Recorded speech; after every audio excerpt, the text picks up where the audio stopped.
células juveniles se van a convertir ¿en qué? En los adultos. Van a convertirse en adultos de fasciola hepática. Y estos adultos de fasciola hepática luego van a comenzar a eliminar ¿qué? Los huevos, ¿no? Y estos huevos por último van a salir con las heces.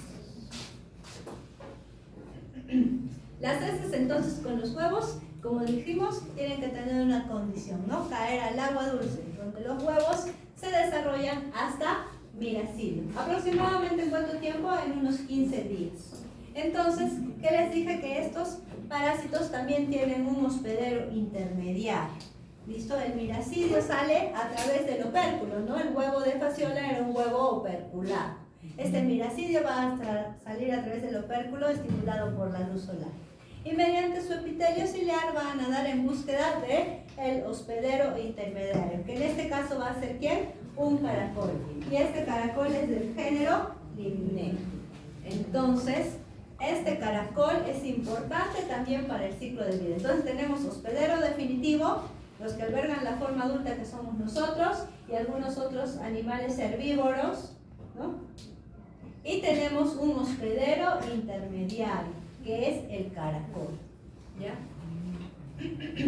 Entonces, para poder realizar el ciclo fasciola hepática necesita la presencia de un hospedero intermediario, que es un caracol del género Limnaea. En dicho caracol se van a reproducir o se van a dar la transformación de ciertos estadios larvales. Entonces, ¿qué es lo que va a introducirse en el caracol? El miracidio, ¿no es cierto? Y este miracidio dentro del caracol, ¿en qué se va a transformar? Se va a transformar en esporoquiste, en redias, 1 y 2, y luego en cercaria, esta cercaria que tenía su colita, ¿no? Esta cercaria, una vez que ya está ahí en el caracol, va a salir del caracol. Esta cercaria va a salir del caracol y mediante su colita va a nadar y se va a ir a ubicar hacia los tallos y las hojas de estas plantas acuáticas, de esas plantas que están cerca de manantiales o están cerca de las riberas del río, ¿no? Entonces, el dicho caracol se reproduce en algunos de estos estadios larvales entre manos. Estos caracoles, ¿qué características tienen este caracol del género Limnaea? Este caracol es pequeñito, mide aproximadamente entre 0.5 a 1 centímetro, bastante pequeñito, tiene un color pardo oscuro y también tiene unos espirales entre 2 a 5 espirales.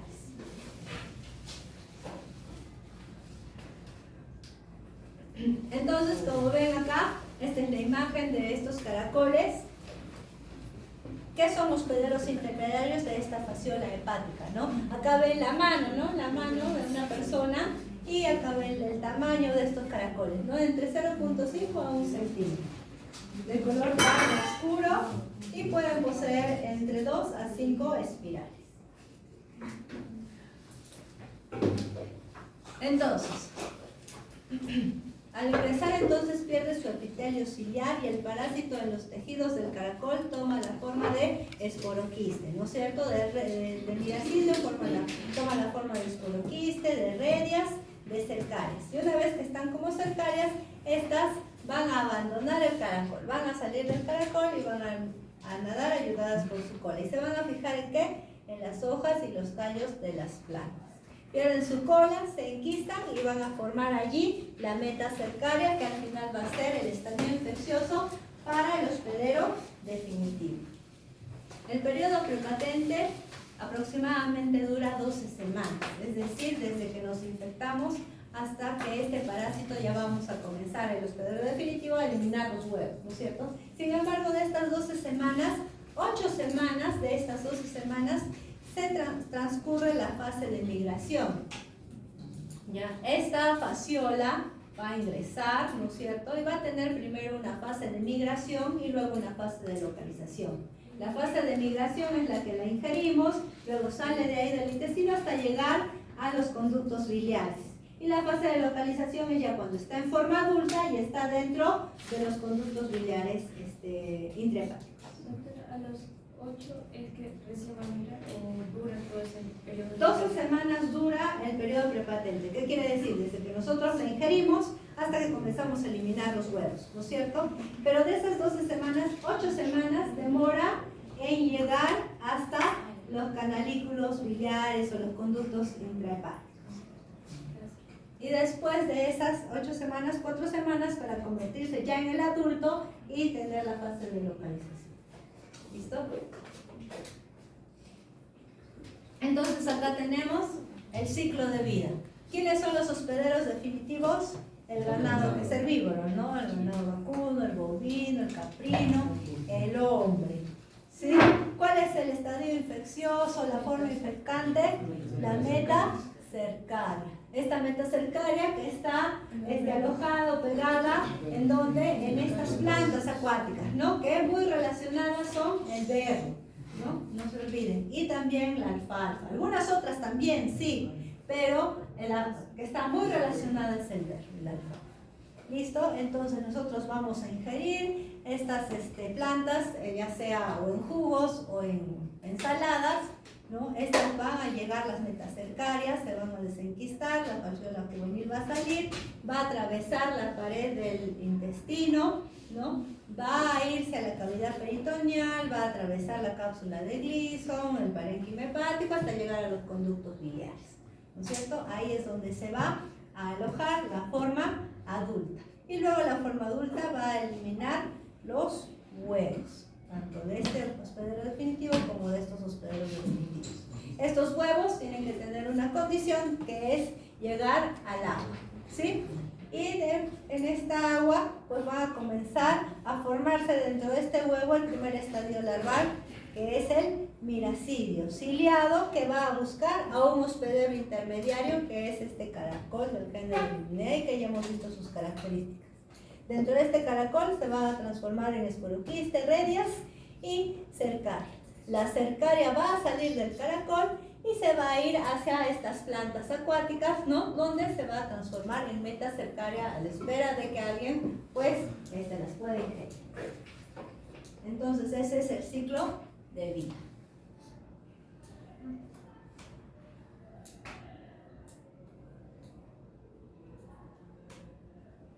Dentro de la patogénesis existen dos fases, ya hemos visto. Hay una fase de migración o una fase invasiva, ¿sí? Y hay otra fase de localización. Y dentro de la fase invasiva de migración, el estadio juvenil atraviesa las siguientes barreras. Hemos dicho, ¿no?, que atraviesa la pared abdominal, atraviesa la cavidad peritoneal, la cápsula de Gleason, el parénquima hepático, hasta introducirse en los conductos biliares.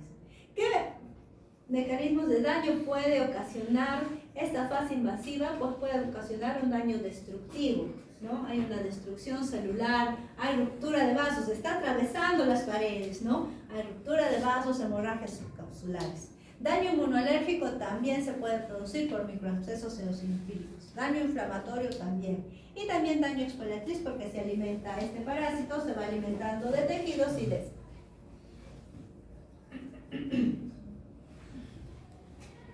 En cuanto a la fase de localización, el daño que podría producir es un daño tóxico, producción de barro biliar, producción también de sustancias de desecho como la prolina, que pueden inducir a una fibrosis alrededor de los conductos biliares. Es decir, también este parásito puede producir productos de desecho que también pueden ocasionar la fase de migración o de localización. A su paso pueden ocasionar lesiones fibróticas.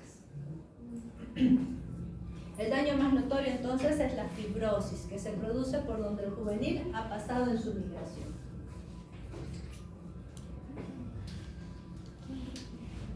La localización hepática de esta fasciola hepática, como su nombre dice, es la principal. Sin embargo, puede haber alguna que otra localización errática, ¿no? No es frecuente, muy infrecuente, pero sí puede haber, ¿no? Entonces, ¿estas qué pueden incluir? La vesícula biliar, el colédoco o el peritoneo. En estas circunstancias, entonces, la patología consiste en nódulos de 5 a 20 milímetros, lesiones producidas por la migración, inflamación y también fibrosis, ¿no? Siempre va a ocasionar inflamación y fibrosis por donde pase. En cuanto a las manifestaciones clínicas, un buen número de pacientes, como hemos visto a lo largo de estos parásitos que hemos estado estudiando, pueden ser asintomáticos, ¿ya? Y corresponden a infecciones con poquitos parásitos. La sintomatología se puede iniciar o se inicia con una fase aguda. la fase de migración, la fase invasiva, nos va a dar una fase aguda en cuanto a las manifestaciones clínicas. Y que está caracterizada ¿por qué? Por un síndrome febril, una hepatomegalia dolorosa y una elevada eosinofilia. Es de las parasitosis que también nos causan elevada eosinofilia, que puede estar en un rango de un 30% más o menos. Hay una fase obstructiva también en la que el dolor hepático es más acentuado y puede ser de tipo cólico, ¿no? Si hay una obstrucción a nivel de los conductos biliares que nos produce un dolor tipo cólico, ¿no? Similar a una colecistitis, como si fuera una coleritis, ¿no? En casos graves hay anorexia, pérdida de peso, fiebre persistente y reacciones alérgicas e ictericia por obstrucción. Si hay obstrucción de estos conductos biliares, ¿qué es lo que va a quedarse? La bilis, ¿no? Y va a producir ictericia. En cuanto a complicaciones, en la fase aguda, en esta fase invasiva, ¿qué puede haber? Peritonitis, ruptura espontánea del hígado, migraciones erráticas. Y en la fase crónica, pues generalmente los parásitos están en los conductos biliares, que es lo que más va a ocurrir. Puede haber problemas obstructivos, ¿no? Problemas del colédoco, obstrucción del colédoco, un síndrome que produciría, ¿qué? Un síndrome coledociano, que ustedes ya lo conocen, ¿no? En cuanto al diagnóstico, tenemos el diagnóstico tanto en la fase aguda, que es la fase de migración invasiva, y también el diagnóstico en la fase de localización, ¿no? El diagnóstico en la fase invasiva o de migración pues va a ser más difícil porque no va a salir nada del parásito, ¿no? Por las heces no vamos a encontrar nada, ¿no? Entonces este hallazgo es difícil, pues el parásito mismo está migrando recién. Para confirmar la sospecha clínica se pueden utilizar pruebas de inmunodiagnóstico. La inmunoelectroforesis de arco 2 es la que se puede utilizar, también pruebas de ELISA y de Western blot, ¿no? También el hemograma nos ayuda, de repente tenemos un paciente con un síndrome coledociano, un dolor, una molestia en el hipocondrio derecho, hepatomegalia, dolor, todo, pero también entre lo que, los exámenes que pedimos, generalmente siempre se pide, lo más cómodo y corriente y lo que siempre se pide a todos es un hemograma, ¿no? Y en el hemograma podemos encontrar una eosinofilia marcada. No quiere decir que siempre corresponda a eso, no quiere decir, ¿no? Pero puede hacernos pensar en algo más, ¿no es cierto? En ampliar nuestro panorama en cuanto al diagnóstico diferencial, ¿no es cierto? Entonces, ahí podemos comenzar a preguntarle al paciente, de repente tiene la costumbre de comer berro en ensaladas y todo, y podemos ir, ¿no? Más allá. Entonces, el hemograma, la eosinofilia, pues también es importante en esta parasitosis, ¿no? Y una biopsia también nos puede ayudar en búsqueda de estas formas largas. En cuanto al diagnóstico de la fase crónica, pues ya en la fase crónica es la fase de localización, es cuando el adulto ya está en los conductos biliares y también ya está eliminando los huevos y el hospedero definitivo ya los va a eliminar por las heces. Entonces es fácil, ¿no? El examen de heces para la búsqueda de huevos nos va a poder ayudar para el diagnóstico, ¿no? ¿Qué metodologías teníamos de concentración? Una de las que se puede usar es una de sedimentación rápida, ¿no? Pero ya sabemos que estos parásitos en las heces podemos encontrar los huevos. Un examen de la bilis mediante un tubaje duodenal también para la búsqueda de estos huevos o hasta de estos mismos parásitos, ¿no? En una endoscopía podemos, si llegamos hasta el duodeno y ver los conductos biliares, podemos también ver a estos parásitos adultos. Bien. También la serología nos va a ayudar, las pruebas de ELISA, las pruebas de Western blot también nos van a ayudar y una ecografía. Entonces acá vemos una imagen en la cual, ¿qué es lo que estamos viendo? Tenemos acá, esta es una pinza, ¿no es cierto? Y esta pinza, ¿qué está agarrando? Está agarrando al parásito. Este es el adulto de fasciola hepática, que dijimos que era aplanado como una hoja, ¿no? Lo está levantando del conducto biliar, lo está sacando, ¿no es cierto? Y acá tenemos otra imagen en la cual también tenemos esta asa que está sacando esta fasciola, ¿sí? Esto que está agarrando es el adulto de fasciola hepática que está metido en estos conductos biliares. Entonces, como les dije, el adulto se nota, tiene 2 a 3 centímetros de longitud. Entonces, ¿qué es lo que dice acá? Son adultos de fasciola hepática, que es lo que están viendo, este y este, observados ¿con qué? Con un procedimiento que le están haciendo al paciente, ¿no? Una colangiopancreatografía retrógrada, ¿no? En los tórax. Entonces, ahí lo están viendo.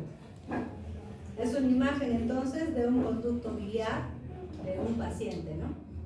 De un paciente humano, ¿no? Porque también, bueno, podemos ver de los animales, es muy frecuente.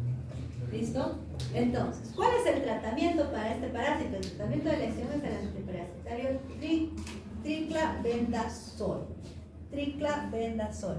Este se da en tabletas de 250 miligramos por 2 días. Algunos dicen por una sola dosis, pero acá también tenemos esta posología o esta dosis en tabletas de 250 miligramos por 2 días, ¿no? O también por kilogramo de peso de 10 a 12 miligramos por kilogramo de peso.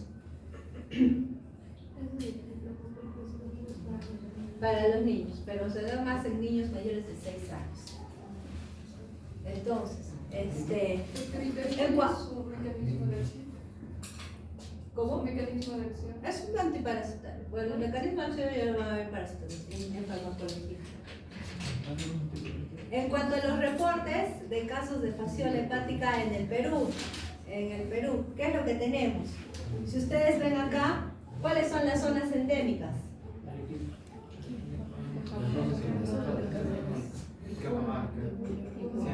Entonces, como vemos acá, una de las zonas endémicas acá en Perú, ¿cuál es? Es Arequipa, ¿no? Arequipa. Listo, Arequipa, Cusco, Puno, son zonas, ciudades de zonas endémicas. ¿Listo? Entonces acá no es frecuente, como les decía, porque el hombre es un hospedero occidental, pero sí es frecuente encontrar en los animales, en esos animales que les he dicho.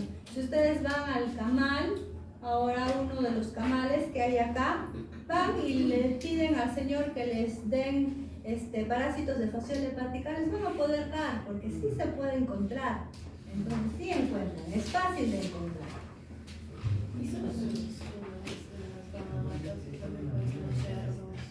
No, más que todo en los herbívoros, porque los herbívoros están más relacionados a comer este tipo de plantas acuáticas donde están ahí, ¿no? Entonces, más que todo están relacionados a ellos.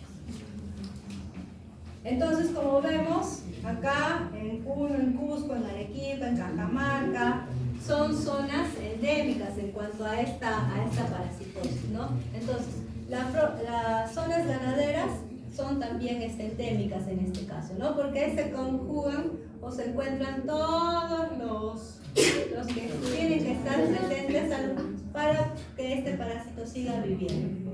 Entonces tenemos en Cajamarca, en Puno y en Cusco. ¿Cómo es que se adquiría la enfermedad? Como les dije, por comer plantas acuáticas infectadas como berros, o el consumo también de agua de manantial, que está infectado ¿con qué? Con metacercarios, ¿no? Entonces hemos visto en sus exámenes también se les dice, ¿no? ¿Cómo es que se contagian? Por comer carne mal cocida. ¿De qué será por carne mal cocida? ¿De qué será? ¿No? Primero tendrían que ser, pues, era de cerdo, era de res, y contaminada ¿con qué? ¿No es cierto? Entonces, esa era la respuesta. ¿Tiene personas que están contaminados con fasciola? No, porque se tiene que contagiar con la metacercaria. La metacercaria es la forma infectada. Infectada entonces para tener esa agua infectada ¿por qué? Con las metacercarias. Las metacercarias pues están fijadas en estas plantas acuáticas o en la misma agua del manantial también puede estar, ¿no? En esta agua también puede estar las metacercarias. Entonces, si consumimos esto, también nos vamos a infectar. La cosa es que consumamos estas metacercarias.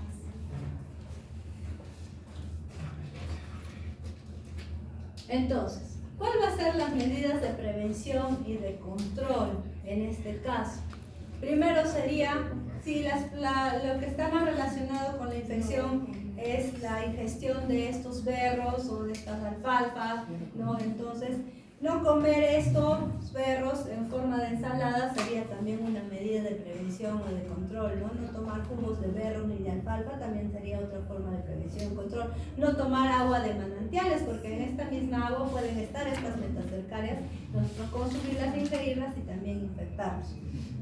Otra medida de control que también podemos hacer es el tratamiento periódico del ganado vacuno, bovino y ovino, ¿no? Porque este ganado pues puede estar infectado, entonces tratarlo también nos puede ayudar. También otra cosa es que no hacer o no usar excrementos de ovejas para fertilizar plantas acuáticas, ¿no? Porque en este excremento, en las heces, pues pueden estar estos huevos y luego fertilizamos con esto las plantas acuáticas y seguimos el ciclo de vida, ¿no es cierto? También no usar como medida de prevención y control que el hospedero también está involucrado en el ciclo de vida de este parásito, los caracoles, ¿no? Estos moluscos. Entonces usar molusquicidas, ¿no? Para químicos para poder eliminar estos moluscos también sería una medida de control o de prevención. ¿Listo? Entonces esto sería en cuanto a la primera enfermedad parasitaria, que es fasciola hepática. Entonces, algunos puntos por recordar. Primero, fasciola hepática, ¿dónde es que va a alojarse? En los canalículos intrahepáticos, ¿no? Biliares intrahepáticos. ¿Listo? ¿Cuál es la forma infectante? La metacercaria. ¿Ya? El adulto se localiza en los canalículos intrahepáticos y tenemos a dos hospederos involucrados en este parásito. ¿Cuáles son? El hospedero definitivo, el hombre y el ganado, ¿no? El ganado herbívoro más que todo, ¿no? Que come estas plantas acuáticas. Y el hospedero intermediario, que sí o sí también tiene que estar para que este ciclo de vida se siga dando, es el caracol, ¿no es cierto? Sin este caracol, pues este parásito no se va a poder transformar, porque este parásito se transforma dentro del caracol, ¿no? Necesita de este caracol para poderse transformar de miracidio a esporoquiste, a cercaria, a redias 1, 2, a cercarias, y luego estas cercarias van a salir para irse a alojar a estas plantas acuáticas, ¿no es cierto? O a esta agua de manantial, y ahí pueden estar estas cercarias esperando a que alguien las ingiera y poder seguir su ciclo de vida. ¿Listo? Entonces, ¿qué diagnósticos tenemos? Si es la fase de localización, pues los vamos a poder identificar con la búsqueda de estos huevos en las heces, ¿no es cierto? Pero también tenemos métodos de serología como la ELISA o el Western blot, que también nos pueden ayudar, y sobre todo eso nos pueden ayudar en la fase de migración, porque en la fase de migración no vamos a tener la salida del nado, o también llamada fase invasiva, ¿no? ¿Qué es lo que podemos tener como complicaciones también en la fase de localización? Pues una de ellas es la obstrucción, ¿no? Obstrucción de estas vías, de estos conductos, y que nos podrían producir un síndrome colerociano, ¿no? Estos síndromes tipo de colelitiasis, de colelitiasis. ¿Qué medidas tenemos que tener? Pues esas medidas de control que nos ayudan a combatir a estos factores que están involucrados en esta parasitosis. Listo, entonces esto es en base a fasciola hepática. Otro de los tremátodos que es de importancia también para el hombre y que nos va a producir una enfermedad parasitaria a nosotros es el Paragonimus. Sin embargo, el Paragonimus, este tremátodo, ¿dónde es que se va a alojar? ¿En qué zona? Ya no va a ser en el hígado, sino se va a alojar en el pulmón, en los pulmones. Esta parasitosis no es muy frecuente, ¿ya? Y también no es frecuente acá en nuestro medio, a diferencia de fasciola, que en Arequipa sí puede tener alguna prevalencia mayor que en otros sitios. Acá, pues no, Paragonimus no es muy frecuente como fasciola, ¿no? Pero este Paragonimus también es una zoonosis parasitaria, porque no solo el hombre está infectado o alberga el parásito adulto, sino también, ¿quiénes más? Otros animales, ¿no? Tanto silvestres como domésticos. Entonces, paragonimiosis está producida por un tremátodo del género Paragonimus, ¿no?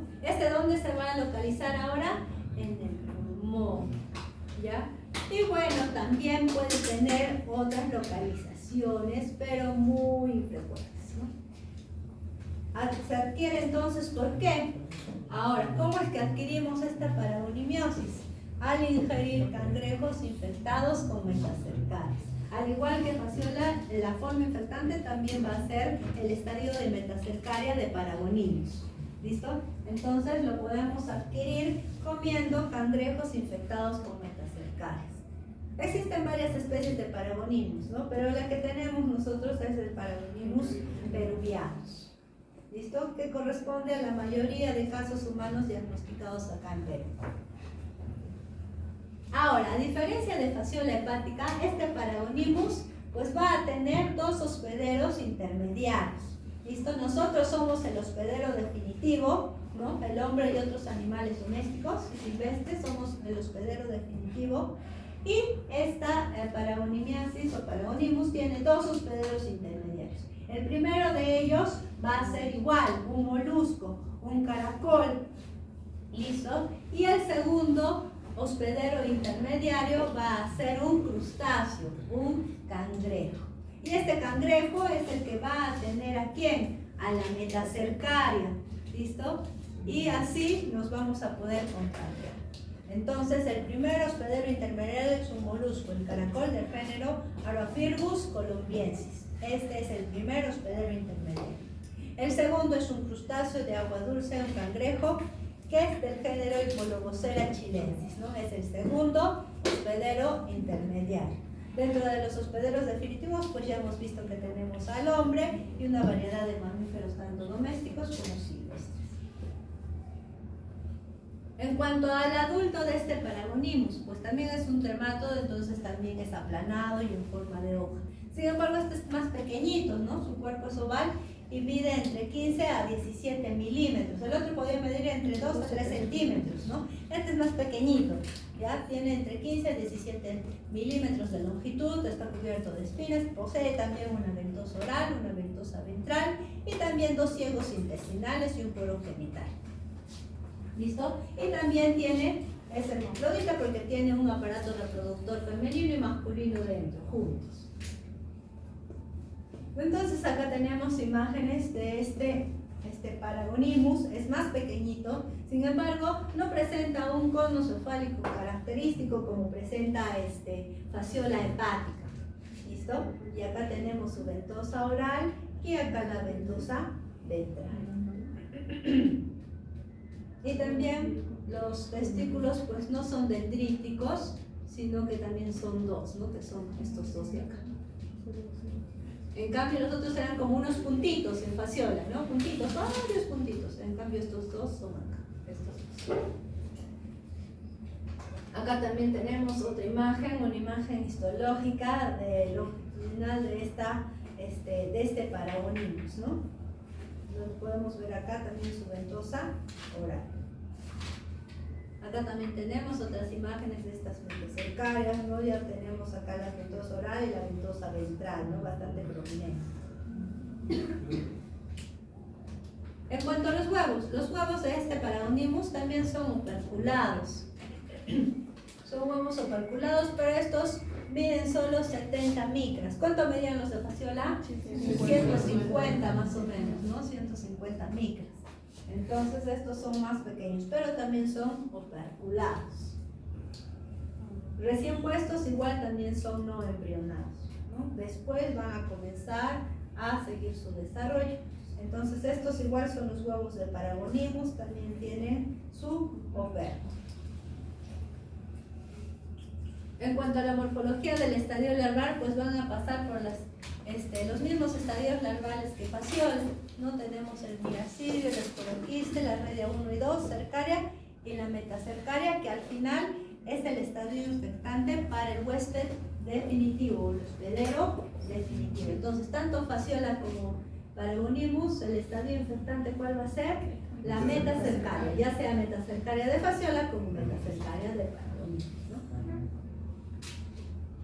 ¿Cómo es que vamos a adquirir la enfermedad de Paragonimus? Al ingerir estos crustáceos, estos cangrejos que estén infectados con las metacercarias. Entonces, estos cangrejos de agua dulce mal cocidos que podamos ingerir infectados con estas metacercarias. Estas entonces van a atravesar la pared del intestino, llegan a la cavidad peritoneal. ¿Y a dónde es que se tienen que ir? A los pulmones, ¿no? Que es el lugar que van a elegir. Atraviesan entonces el diafragma, la pleura y alcanzan el parénquima pulmonar. En el parénquima pulmonar entonces se instalan y alcanzan su madurez. Aquí es donde van a vivir, ahí es donde se van a localizar los adultos. Los huevos entonces, cuando ya están en su fase adulta, este parásito en los pulmones, pues estos huevos van a luego ser descargados hacia los bronquios, ¿no? Y llevados ¿hacia dónde? Hacia la tráquea, hacia la faringe. Pueden ser expulsados estos huevos con la tos, con el esputo, o también estos mismos huevos pueden ser, ¿qué? Ingeridos, ¿no es cierto?, por nosotros, y de repente podamos también salir estos huevos por las heces. Entonces, como que los podemos expectorar y salir o sacar estos huevos por el esputo, como que también los podemos ingerir nuevamente, tragar, deglutir y salir por las heces. Los huevos entonces son no embrionados, ¿no es cierto? Y requieren de qué? Nuevamente, ¿no? De esta condición de caer en agua, en agua dulce, y evolucionar hasta miracidio. Esta larva entonces sale del huevo y va a encontrar al primer hospedero intermediario, que era este caracol del género Aeropyrgus colombiensis. Va a penetrar entonces el primer hospedero intermediario. En este caracol se desarrollan los esporoquistes, las dos generaciones de redias y la cercaria que va a abandonar el caracol. Esta cercaria entonces va a buscar al siguiente o al segundo hospedero intermediario, que es el cangrejo, ¿no? Este cangrejo, Epolobocera chilense. Las cercarias entonces penetran al cangrejo y se transforman en metacercarias. El huésped definitivo entonces se infecta al consumir estos cangrejos infectados con metacercarias. Entonces, ¿cómo es que nos contagiamos? Si hay una pregunta en la que dice ¿cuál es el mecanismo de infección? ¿Cómo nos contagiamos o cómo adquirimos la enfermedad? La respuesta es al ingerir cangrejos mal cocidos contaminados con metacercarias, ¿no? Ya sea ¿de qué? De Paragonimus, ¿no es cierto? Entonces acá tenemos a estos dos hospederos que están relacionados al ciclo de vida de Paragonimus, ¿no? Los moluscos en primer lugar como primer hospedero intermediario, estos caracoles, y como segundo hospedero intermediario estos crustáceos, ¿no? Estos cangrejos. Entonces acá igual tenemos el ciclo de vida, ¿no? ¿Qué vemos acá? Que nos contaminamos con metacercarias al ingerir estos crustáceos, ¿no? Mal cocidos. Y nos contaminamos al ingerir estos. Nosotros acá en el pulmón vamos a albergar a la forma adulta, ¿no? A estos adultos de Paragonimus. ¿Y cómo es que van a salir estos huevos? Pues tienen dos caminos, ¿no? Como ven acá. Uno por la tos, con el esputo al ser expectorados, ¿no? O si no, también por las heces, si es que los deglutimos, ¿no? Pero estos huevos tienen que caer al agua y también pasar por estos diferentes estadios, pasar por estos dos hospederos intermediarios y nuevamente llegar hacia el hospedero definitivo. Dentro de la patogénesis, pues tenemos una fase de migración en la cual el paciente puede sufrir ¿qué? De dolor abdominal. No lo hemos ingerido, está en el intestino y luego va a atravesar el intestino para ir hacia el final, ¿no? Dolor abdominal, de repente diarreas, fiebres, urticarias, dolor torácico y también disnea, ¿no? Durante la fase de localización intrapulmonar, donde el parásito ya alcanza el estadio adulto, acuérdense, el parásito va hacia el pulmón y ahí se va a quedar como adulto, ¿ya? Va a haber también una formación de una cavidad alrededor de él, cuyas paredes están constituidas por tejido granulomatoso. va a producirse una condensación parenquimal y destrucción de los alvéolos, ¿no? Todo esto se va a producir alrededor de este parásito adulto, ¿no? Tejido granulomatoso, condensación parenquimal y destrucción de los alvéolos. La destrucción entonces de este tejido pulmonar, ¿qué va a permitir? La conexión de la cavidad del pulmón con los bronquios, los bronquiolos, ¿no? Produciendo una inflamación, tos con expectoración, hemoptisis y también fibrosis pulmonar. Entonces el adulto coloca sus huevos, muchos de ellos alcanzan los bronquios o los bronquiolos y salen al exterior con el esputo, o también son digeridos, como les decía, y salen con las heces. Aparte hay otras localizaciones extrapulmonares, ¿no? Que pueden producir una enfermedad inflamatoria. Pueden estar localizados en la cavidad peritoneal, nódulos linfáticos, pleura, diafragma, corazón, piel, sistema nervioso central, ¿no? Pero la localización principal es, o son los pulmones. El periodo invasivo del parásito puede estar o suele pasar también desapercibido. Sin embargo, ya el periodo de localización está en los pulmones, está produciendo destrucción de estos alvéolos, está produciendo tejido granulomatoso, condensación, está produciendo todo esto. La presencia de este parásito en el periodo de localización va a hacer que el paciente que presente una tos persistente, ¿no?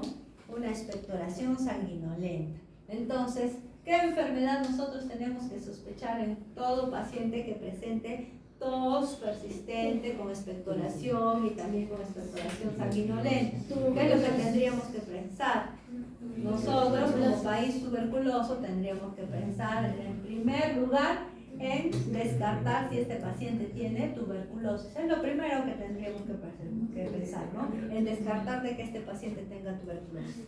Pero también esta enfermedad parasitaria nos va a poder dar lo mismo, ¿no? Va a darnos tos persistente con expectoración sanguinolenta.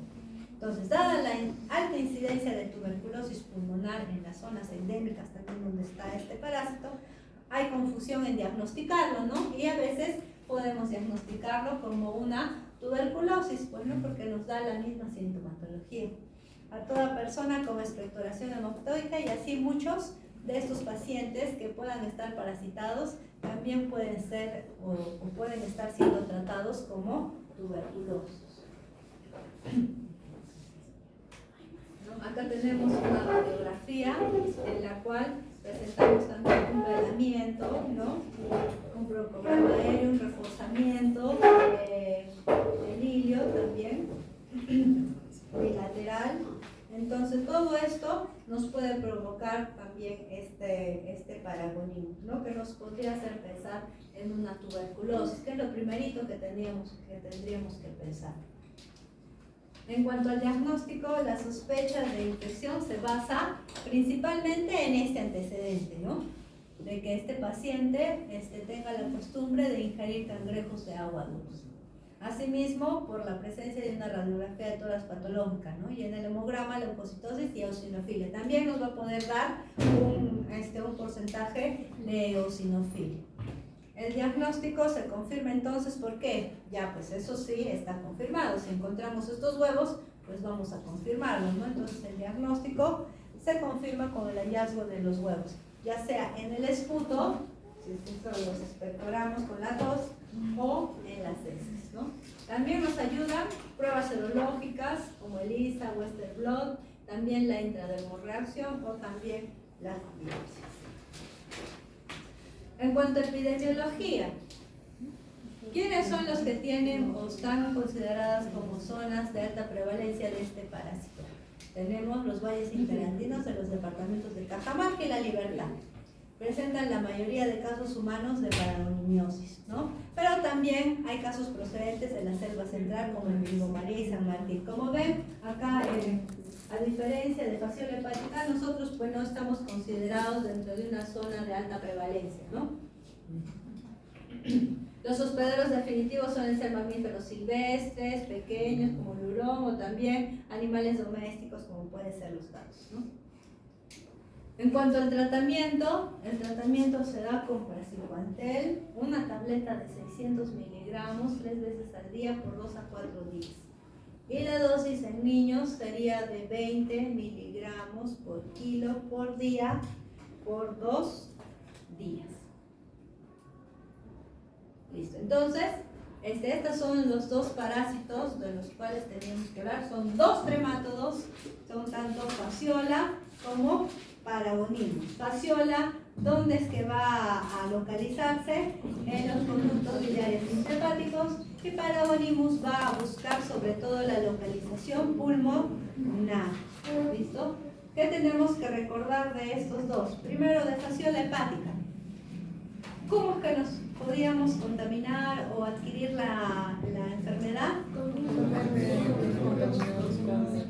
Claro, de estas plantas acuáticas, ¿no? Que son, sobre todo, acuérdense siempre del berro, que está muy relacionado a esta parasitosis, ¿ya? Y también la alfalis. ¿Listo? Nosotros somos hospederos definitivos, pero no solo somos nosotros. Ambas, estas dos enfermedades parasitarias son zoonóticas también, porque la tienen los otros animales. ¿Listo? Entonces, ¿quiénes son los hospederos definitivos en fasciola hepática? Somos nosotros. ¿Quiénes son los hospederos intermediarios? Son los caracoles, ¿no? Los caracoles pequeñitos que albergan o en donde se desarrollan estos estadios larvales, ¿no? ¿Cuáles son estos estadios larvales? Son el huevo, el miracidio, luego el esporoquiste, ¿qué más? Las redias 1 y 2, las cercarias y al final la metacercaria. ¿Cuál es la forma infectante para nosotros? La metacercaria. ¿Qué es lo que se desarrolla dentro del caracol? Desde miracidio, que es el que va a ingresar, hasta cercaria. La cercaria va a salir y se va a dirigir a estas plantas o a estas aguas, ¿no? Y ahí se va a enquistar y va a formar la metacercaria y nosotros nos vamos a infectar con eso. ¿Listo? Tenemos las fases de migración invasiva y las fases de localización. La fase de localización, pues sí la vamos a poder detectar fácilmente con muestras de heces, porque los huevos van a poder salir por las heces. ¿Sí? La condición también de estos huevos es que tienen que llegar al agua para poder seguir su desarrollo. ¿Listo? En cuanto a Paragonimus, bueno, también tener muy en cuenta que Fasciola pues está presente también acá en nuestra ciudad, ¿no es cierto? Y también Paragonimus. Paragonimus es otro tremátodo. ¿Cómo es que lo vamos a adquirir? ¿Cómo es que nos vamos a contagiar? Al comer esos cangrejos no malcocidos que estén contaminados con metacercaria. ¿Listo? Que es la forma infectante. Ahora, tenemos varios hospederos. El hospedero definitivo vamos a ser nosotros y otros animales domésticos. Y los hospederos intermediarios vamos a tener dos hospederos intermediarios. El primer hospedero intermediario es también un molusco, es un caracol, Arpirgus colombiensis, ¿no es cierto? Y va a ingresar el miracidio, va a transformarse hasta la cercaria, ¿no es cierto? La cercaria va a salir del caracol y se va a ir en búsqueda de un crustáceo, que es un cangrejo, ¿no? El Hipolobosera chilensis, ¿listo? Entonces, este cangrejo es el segundo hospedero intermediario. Esta metacercaria la vamos a comer cuando comamos estos cangrejos contaminados y esta va a ir hacia el intestino, va a atravesar la pared del intestino, va a ir hacia dónde? Hacia el diafragma, va a atravesar el diafragma, la pleura, va a llegar a los pulmones, ¿no? Y ahí es donde se va a albergar la forma adulta. Y en estos pulmones, pues también ya en la fase de localización, pues va a comenzar a generar sintomatología, tos persistente, con expectoración hemoctoica, que nos puede hacer pensar también en una tuberculosis. Muchos pacientes, ¿quién va a estar pensando de que pueda ser pues un Paragonimus, ¿no? La mayoría de cajón va a pensar que es tuberculosis de primera intención, ¿no es cierto? Pero ¿qué es lo que vamos a tener? De repente vamos a tener muestras de vaciloscopías negativas.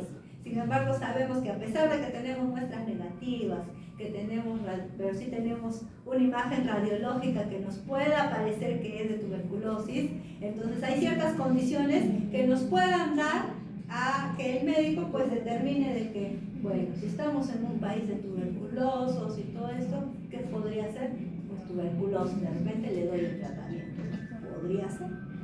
Pero también tenemos otras opciones en qué pensar, ¿listo?